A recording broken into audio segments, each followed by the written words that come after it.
Verdaderamente conocemos de Dios, conocemos de su palabra. Bueno, ¿qué hacemos con el conocimiento que tenemos? Y si sabemos, bueno, ¿para qué sabemos? O bien, ¿cómo sabemos que sabemos realmente en ese aspecto? Y bueno, el día de hoy, hermanos, es atender esa pregunta que viene en el verso 26. Ambas, bueno, ahí vienen dos preguntas. En realidad este texto presenta muchas preguntas, desde qué es, cómo lees, quién es mi prójimo. Entonces son algunas de las preguntas que estaré tratando. Y hoy, hermanos, nos abocaremos, después que el Señor trata con este intérprete, él hace una pregunta, haciendo qué cosa heredaré la vida eterna. El Señor le dijo, ¿qué está escrito en la ley?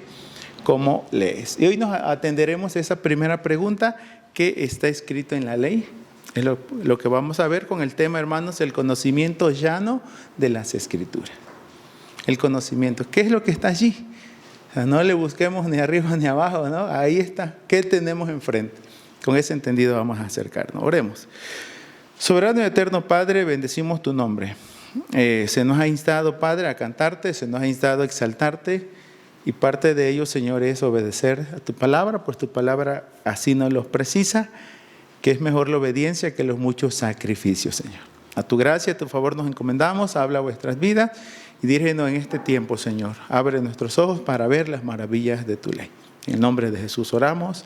Amén. Bien, pues vamos a dar atención, hermanos, a esta pregunta, puesto que es lo que Jesús va a remitir al hombre, a lo que está escrito.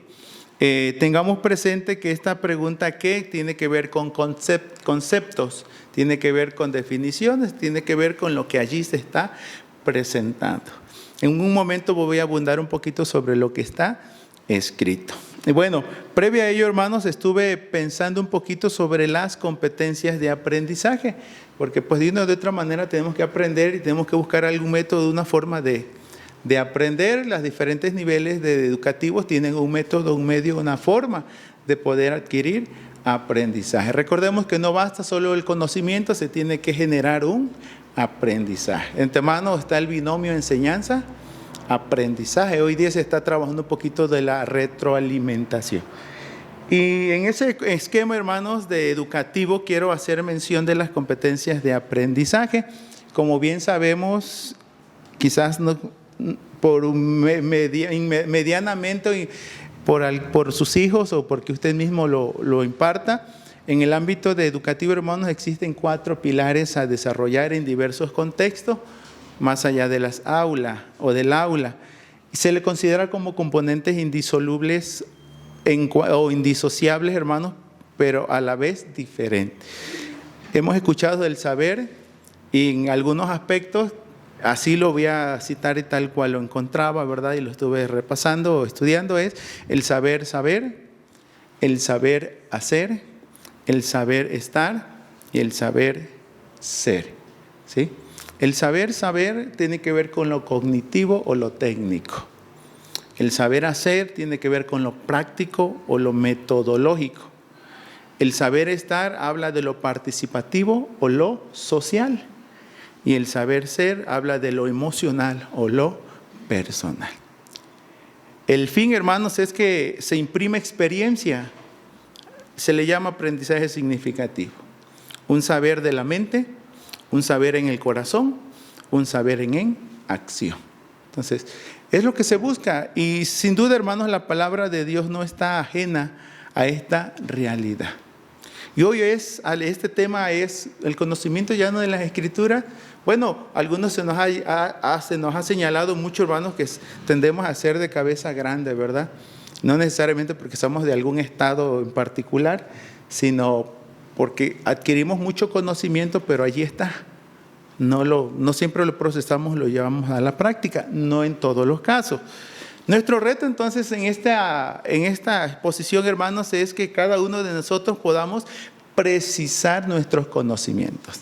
No vamos a hacer un maratón bíblico ni nada por el estilo, pero sí quiero evocar recuerdos, realidades. Aquí lo que está ya registrado, ¿sí? Y más allá de la memoria a corto plazo, de la memoria a largo plazo, que es aquello que verdaderamente ya se ha retenido.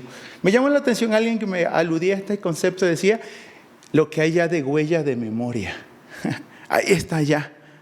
En el cerebralmente se le llaman las ramificaciones. Aquellas cosas cuando el cerebro se va expandiendo y se van registrando nuevos conocimientos. Hagamos un pequeño diagnóstico, hermanos, para inventariar un poquito acerca de nuestros conocimientos.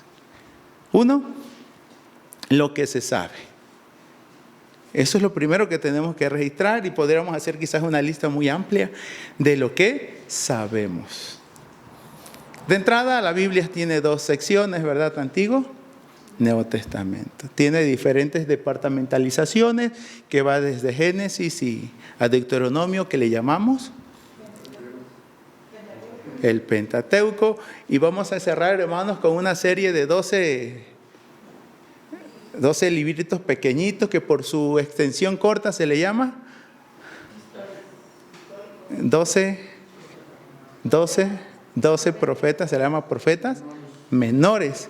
Y vamos a cerrar, vamos a iniciar el Nuevo Testamento con otros 4 libros que tienen que ver con la vida, ministerio, muerte, resurrección y ascensión de Jesús, que le llamamos evangelios. Y cerramos el Nuevo Testamento con un libro que se le llama profético o el apocalíptico, ¿verdad? O la revelación como tal. En sí, hermanos, llanamente sabemos que el Antiguo Testamento contiene, ¿cuántos libros en el Antiguo Testamento? 39 y en el Nuevo 27, haciendo un conjunto de 66 libros. Pues es un conocimiento llano. Podemos entender, hermanos, que en cada una de estas departamentalizaciones tiene un nombre. La Biblia es literatura como tal. Entonces habrá momentos donde la Escritura la vamos a leer y a interpretar o considerar de manera literaria. En un momento la tenemos que entender de manera simbólica, por las figuras retóricas que en ellas hay como tal, ¿verdad? Jesús empleó algunas de ellas, a veces empleó un ejemplo muy práctico de las aves, de los lirios del campo, así, semejanza, ¿verdad? Los símiles que se les llaman, o las metáforas, pero en algún momento usó muchas parábolas que no era se tenía que leer y saber oír lo que se estaba diciendo. Los mismos discípulos ya en lo íntimo le decían: maestro, dinos qué es lo que quisiste decir a ese grado, hermano. Entonces, en ese rubro, lo que se sabe. Pero hay otro rubro, hermanos, que estas notas las tengo en este aspecto desde de mis conferencias que recibía de joven. ¿Sí? Y aquí está lo que no se ha querido aprender. Uno es lo que se sabe y otro es lo que no se ha querido aprender. Hay muchas cosas que conocemos y sabemos allí, pero que no hemos querido aprender, fijar, adquirir, asimilar, permearnos de esa enseñanza. Probablemente sepamos de profecía. Yo me he tocado cuando he querido predicar algo de profecía, me doy cuenta que mi conocimiento es muy poco. Y quiero leerla como si fuera narrativa. Quiero interpretarla como narrativa, pero es profecía. En algún momento es la narrativa, pues se me va la alegorización. Y pues no se trata, hermanos, de abordar la Biblia como yo espero, como yo quiero, como a mí se me ocurra. Pero bueno, lo que sí es que sí, hay cosas que no he querido aprender. ¿Sí? Tengo las oportunidades, quizás tengo los medios, hasta el tiempo, pero pues no sé, por una o por otra no he querido. Y hoy día, hermanos, por línea hay muchas ofertas educativas de seminarios, de escuelas bíblicas, de institutos, o hermanos que se especializan y dicen: yo quiero presentar esto, le invito.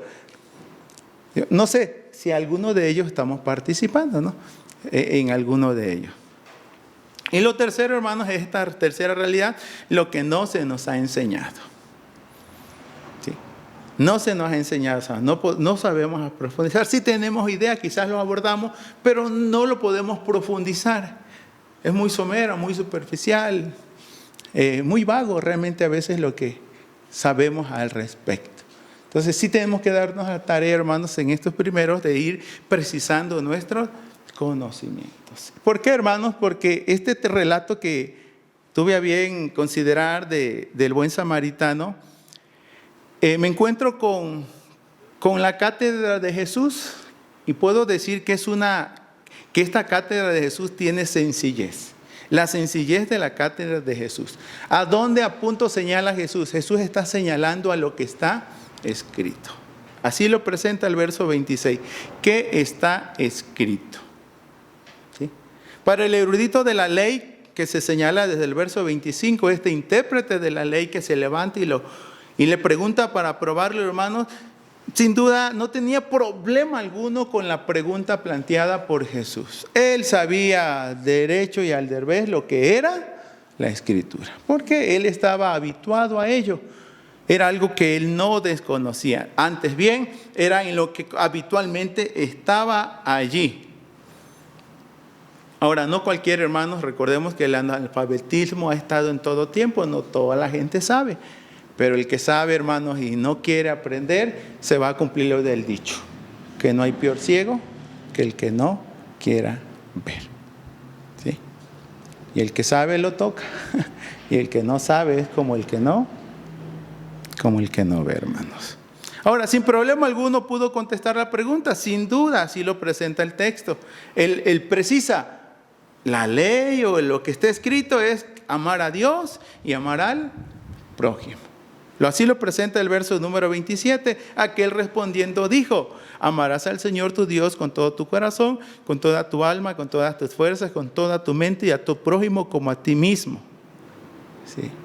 Amar a Dios, según Deuteronomio 6:5, ese era el mandato, parte del Shema israelita, era amar a Dios con todo, en todo y por todo. Y según Levíticos 19:18 era amar al prójimo. Eran las dos realidades que se presentan allí, hermanos.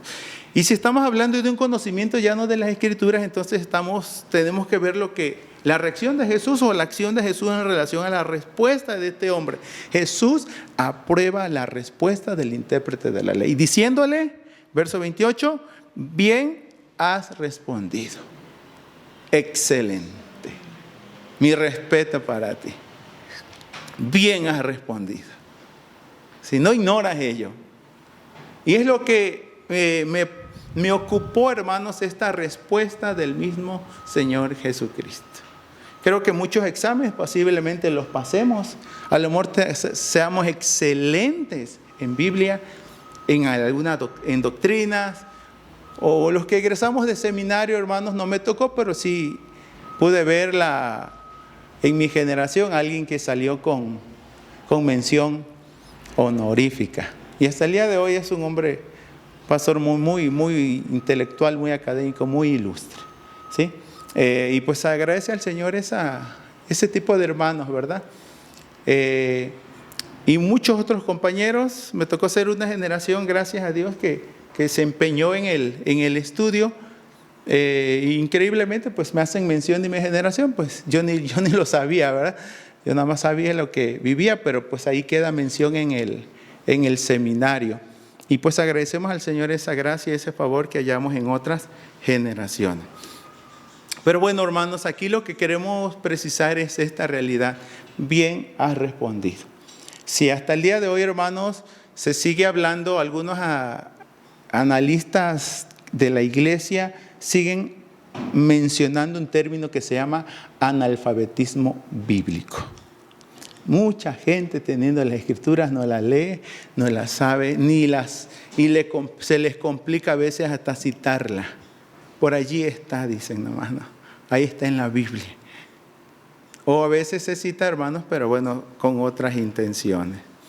Pero bueno, vamos a ese punto, a la respuesta de este personaje. Y bien había dicho, así lo dice Jesús, ambos mandamientos que se citan ahí en el verso 27, se les considera que son los dos grandes o los dos principales mandamientos. En sí eran el resumen de los 10 mandamientos que se estipularon desde el libro del Éxodo. Y si observamos y recordamos, Éxodo 20 del 3 al 11, encontramos dos secciones, del 3 al 11 y del 12 al 17. Del 3 al 11 encontramos los primeros 4 mandamientos. ¿Alguien los recuerda? Los primeros 4 mandamientos, o aquí juntos. El primero, no tendrás dioses ajenos. Segundo, No te harás imagen ni semejanza de ninguna cosa, ni abajo, ni en el tierra, ni debajo de la tierra. Tercero,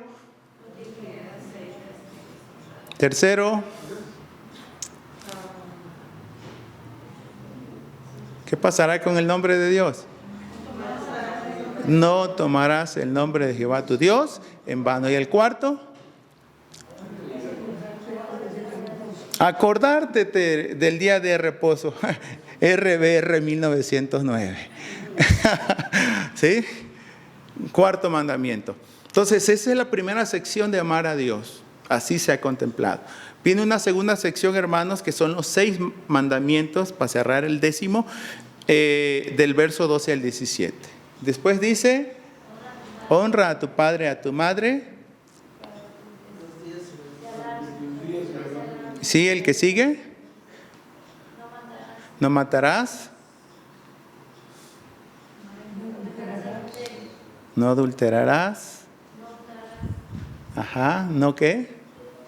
No dirás falso testimonio. Y no codiciarás. ¿Sí? No codiciarás. Nada de nada. ¿Sí? Entonces, hermanos, de esa manera, ¿verdad?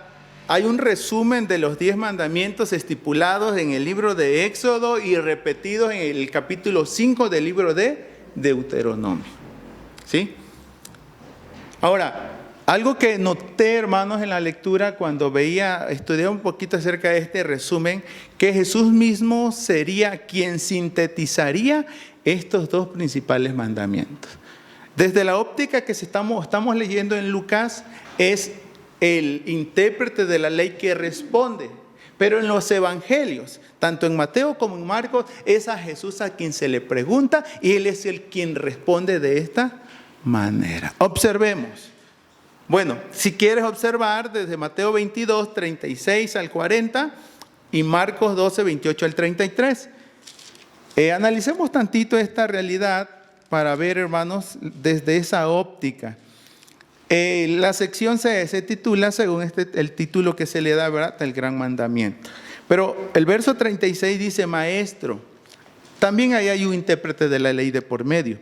¿Cuál es el gran mandamiento de la ley? Es a Jesús quien se le está preguntando. En la de Lucas 10 es, maestro, ¿qué haré? Es Jesús el que está siendo cuestionado. Acá nuevamente Jesús va a responder. Jesús les dijo, y les respondió así, ¿verdad? Amar al Señor, y luego les va a decir, y amarás a tu prójimo. Verso 40, de estos 2 mandamientos dependen toda la ley y los profetas. Cosa que no pierde la tónica en el libro de Marcos 12, en los versos 28 al 33. Marcos 12, allí el texto de la Escritura va a hablar. De igual manera, uno de los escribas está para discutir, le pregunta a Jesús cuál es el primer mandamiento, y de igual forma, es en el verso 29, Jesús responde, el primero de todos los mandamientos es, oye Israel, el Señor nuestro Dios, el Señor uno es, y amarás al Señor tu Dios con todo tu corazón, con toda tu alma, con todas tus fuerzas, con toda tu mente y con todas tus fuerzas. Ese es el principal mandamiento. El segundo es semejante. Amarás a tu prójimo como a ti mismo. No hay otro mandamiento mayor que estos, hermanos. En sí, es Jesús en ese aspecto que sintetiza estos 2 principales mandamientos. Esta realidad entonces nos pone de manifiesto, hermanos, el conocimiento llano que Jesús tenía de las Escrituras. En el tiempo de Jesús la gente conocía la Escritura, ¿sí?, en ese aspecto. Algo más que vamos a tener presente es que la pregunta gira en torno a este contenido. Su contenido es este: ¿qué está escrito en la ley? ¿Sí? Eso hizo reflexionar un poquito que Jesús mismo, hermano, citaba las Escrituras. Y cuando las citaba, Él aludía a lo que estaba escrito en ella. ¿Sí? Y casi se usaba para que se cumplan las Escrituras, o para que se cumpla lo que en ella está escrito. Bueno, esto lo vi muy marcado en en el relato de la tentación de Jesús, que siempre respondió con la palabra de Dios y usando esta frase, lo que está escrito o escrito está. Observemos, Mateo 4, el relato comprende del 1 al 11, pero expresamente es los versos 4, 7 y 10. 4. En la primera tentación Jesús responde y dice, escrito está, no solo de pan vivirá el hombre, sino de toda palabra que sale de la boca de Dios. Verso 7, Jesús dijo, escrito está también, no tentarás al Señor tu Dios. Y en la tercera, verso 10, entonces Jesús le dijo, vete Satanás, porque escrito está, al Señor tu Dios adorarás y solo a Él servirás. Lo que está escrito. ¿De qué está hablando Jesús, hermanos? Jesús no está hablando de algo extraño, algo que está de aquí a China. No, lo que ya ellos tenían ahí a la mano, de lo que eran portadores prácticamente. ¿Sí? Difícilmente en algunos otros tiempos, pues cuando no había una traducción al idioma vernáculo, ¿verdad? Pues no se entendía. O cuando se predicaba en otro idioma, pues de qué manera, ¿verdad? Entonces no era así. Ellos leían el griego, leían el hebreo, leían el arameo prácticamente. Y en los tiempos pues ya habían versiones, hermanos, traducidas del griego al hebreo, o del hebreo ya habían sido traducidas al griego prácticamente. Eso nos pone a cada uno de nosotros a la expectativa, si verdaderamente estamos viviendo acordes a lo que está escrito, si sabemos lo que está escrito. Entonces la intención, hermanos, de estas reflexiones es que cada uno en lo particular nos podamos cerciorar de lo que ya sabemos, de lo que está escrito. No dejemos de estar conociendo la palabra de nuestro Dios, para lo cual es menester indicarle 3 acciones, hermanos, continuas. Porque bueno, que nos pongan una estrellita, que nos aplaudan, que nos pongan un like. No, Jesús lo hizo en un sentido con este intérprete. Pero cuando nos toque a nosotros, ¿qué tal saldremos de la prueba? ¿Sí? En el área de teología, pues sabemos que a un licenciado, pues no solo se le evalúa antes de salir del seminario, se les evalúa una vez que entran al presbiterio y ya cuando van a ser ordenados se les vuelve a evaluar. ¿Sí? Y un servidor pues tuvo que pasar por todo ese proceso. Y muchos de ustedes académicamente tienen que pasar o están pasando todavía por ello. Y quienes aún estudiamos de una u otra manera sabemos que no es tarea tan fácil. ¿Sí?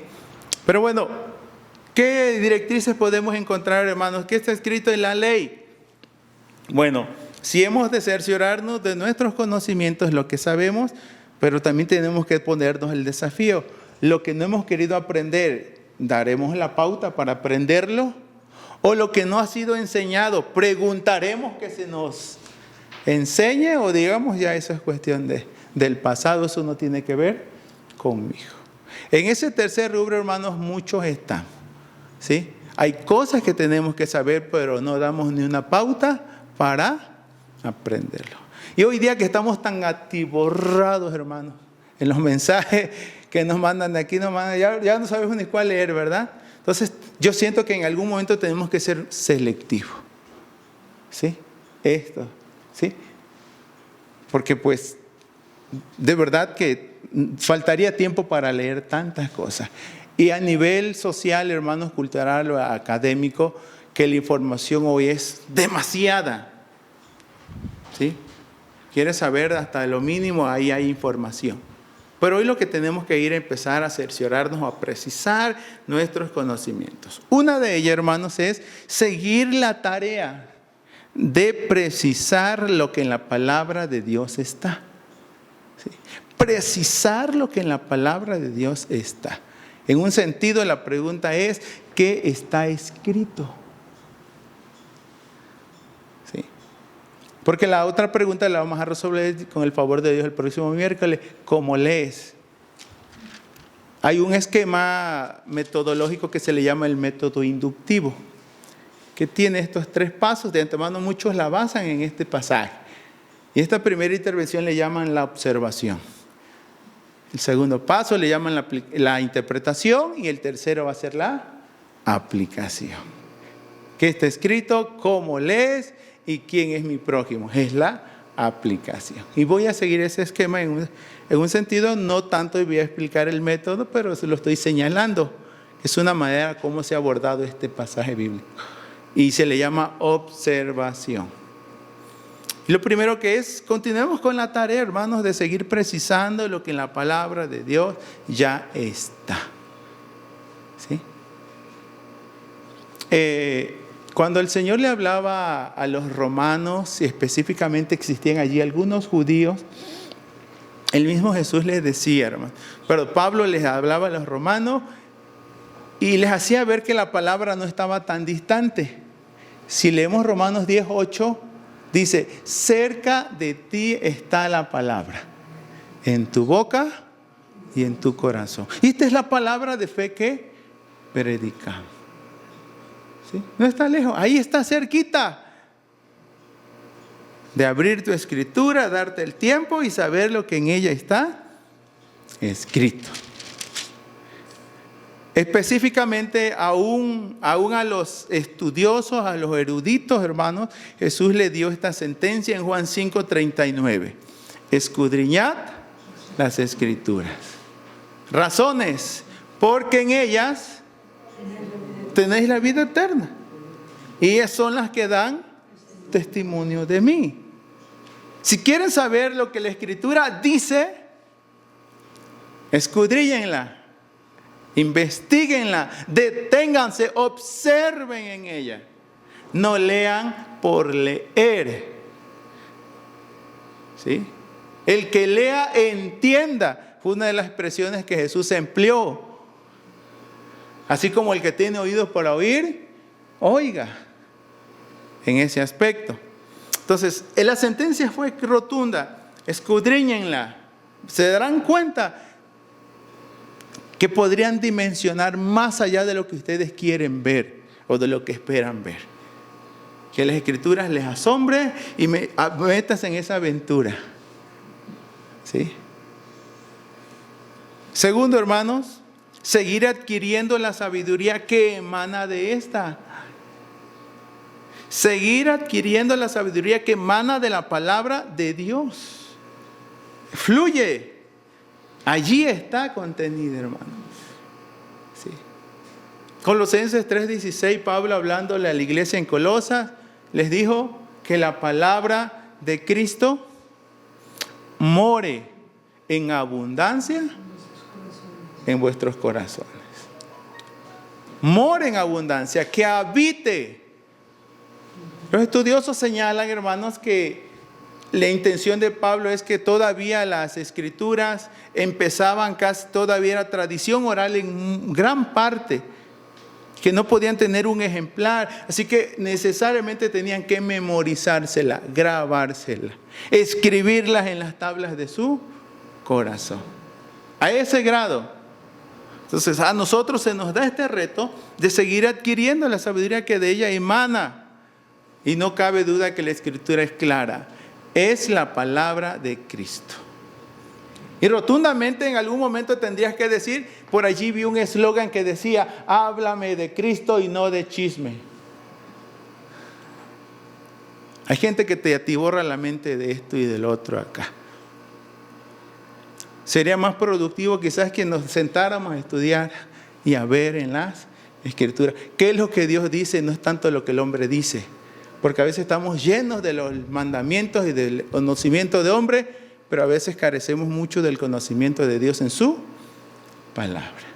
Y tercero, hermano, seguir echando mano en todo tiempo de la palabra de Dios. ¿Sí? Seguir echando mano de la palabra. Recordemos que las sentencias de Jesús, escrito está, escrito está, escrito está. Él echó mano de lo que la palabra de Dios ya había dicho o ya decía. Cuán importante es, hermanos, que de verdad atendiéramos las cosas con el conocimiento, con la sabiduría, con lo que Dios ha dejado y nos ha legado a través de las Escrituras. Y bueno, no estamos lejos ni de ello. El mismo texto nos habla en el apartado de la armadura de la fe, que parte de la indumentaria que Dios da al creyente es la espada del Espíritu. Efesios 6:17 no solamente nos dice, hermanos, que en el aspecto que tomemos el escudo, que nos revistamos de toda la armadura de Dios, sino que también tomad la espada del Espíritu, que es la palabra de Dios. Así nos dice: tomad la espada del Espíritu. Echemos mano de la palabra, hermano. Habrán situaciones que no la vamos a poder ganar por razonamientos. Hay gente muy intelectual, muy sagaz, muy filósofa, que con sus conocimientos, lógica y silogismo y todo lo que puede emplear, hermano, nos puede desbaratar nuestros argumentos. ¿Sí? La verdad que así puede pasar. Y el problema es que eso calienta. ¿Sí? Y alguien señalaba, hermanos, que de la impotencia estamos a un paso de la violencia. La gente cuando ya no puede, pues a como pueda. ¿Sí? Pero a mí no me vas a dejar de ignorante ni nada de eso. Ser humildes, hermanos, en reconocer a veces nuestra ignorancia, no es cuestión de todos. Nos cuesta trabajo, hermano. Y reconocer que otro sabe más que uno. Y puede ser que sí sabe más que uno, aunque no practique más que uno. Hay gente muy intelectual y académica, hermanos, que te cita cosas, pero no los vive. Esa es la realidad. Unos que estudian seminarios, lo sabe, hermanos. Creció con compañeros que eran muy académicos, eran muy listos en otras cosas también. Entonces, todas esas cuestiones de vida tenemos que ir analizándolas porque, bueno, tenemos que seguir echando mano de la palabra de Dios. No sé de qué echamos mano, ¿verdad? Porque hoy Pedro les decía a la iglesia en persecución, en la segunda carta de Pedro 3:15, y santificad al Señor vuestro Dios en nuestro corazón. Y que respondiéramos con mansedumbre ante todo aquel que demandara razón de la esperanza que hay en vosotros. No es ponerse al tú por tú, con mansedumbre. Y si te cuestionan y te piden, pues ahora sí razonamientos, muchos han basado allí la apologética, el saber defender la fe. Aquí este texto de la Escritura, hermanos, simplemente nos dice lo llano, el conocimiento llano de la Escritura. Toma o echa mano de la palabra de Dios. ¿Qué dice la Escritura? ¿O qué está escrito en ella? Amado hermano, entonces, conocimiento llano de las Escrituras. Lo único que Jesús insta a este personaje y sin duda a muchos de nosotros es saber precisar qué está escrito. Mi hermano, ¿qué está escrito?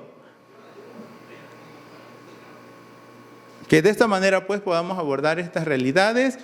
Y esa primera instancia, hermanos, es que tengamos un conocimiento llano de las Escrituras. Eso y nada más. Amén.